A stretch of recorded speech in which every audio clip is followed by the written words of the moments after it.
অনেকে কষ্টর জ্বালা ছোট মাছ কিনতে চায় না। হ্যালো এভরিওয়ান, আসসালামু আলাইকুম। আশা করি আল্লাহর রহমতে আপনারা সবাই ভালো আছেন।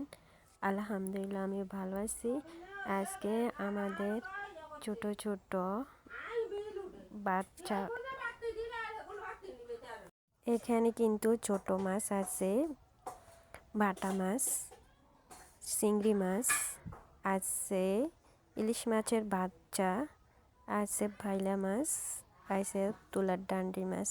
এগুলি কিন্তু আমি বেছে নিলাম। দেখেন সবগুলি বেছে নেওয়ার পরে এতগুলো ছোট মাছ হলো। এগুলো আমি আর চিংড়ি মাছ এগুলি হলো। দেখেন এগুলি আমি হাত দিয়ে কুটে নেব, কিন্তু অনেক মানুষে কুটার কারণে ছোট মাছ কিনতে ভয় পায়। বেশিরভাগ শহরের মানুষ, গ্রামের মানুষ অতটা ভয় পায় না।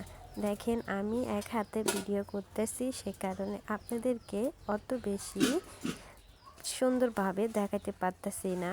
এইভাবে ধরে পেটে টিপ দিলে সব ময়লা বেরিয়ে আসবে। দেখেন এইভাবে করতে হয়।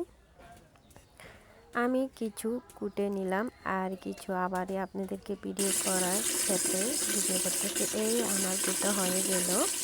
দেখেন আমি কুটে নিলাম এগুলি কিন্তু হাত দিয়ে কুটলে অনেক সুন্দরভাবে কুটা যায়, অনেক তাড়াতাড়ি হয়। এখন এগুলি আমি ভালো করে ধুবো। দেখেন এখানে হালকাভাবে হাতের উপরে চাপ রেখে হালকাভাবে ধুতে হবে। বেশি চাপ দিলে কিন্তু মাছগুলি ভেঙে যাবে, নরম হয়ে যাবে। আমি এখন হালকাভাবে ধোয়ার পরে এখন চাকনিতে নিব। দেখেন না, চাকনিতে নিয়ে নিলাম। এখন পানি ঢেলে দিয়ে নিব। কিছুক্ষণ এভাবে দিতে হবে। মাছ, ছোট মাছ যত ধুবেন ততই কিন্তু ময়লা বাইরে হবে। এইখানে আমি দিয়ে নিলাম। দেখেন কতগুলো ময়লা হইল। আমি আবারও ধুয়ে নিব একটু পানি দিয়ে।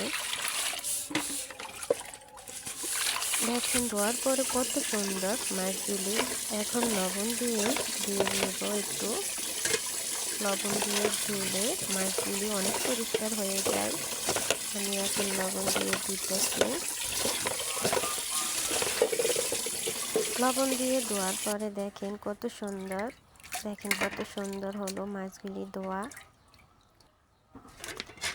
প্রথম যে ময়লা পানি বাইর হলো, কিন্তু এখন কতগুলো ময়লা পানি বাইর হয় নাই। আবারও আমি সুন্দরভাবে ধুয়ে নিব। দেখেন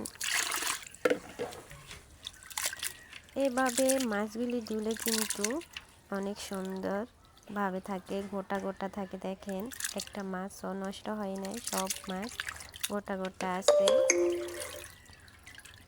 এই আমার মাছ ধোয়া হলো। সবাই ভালো।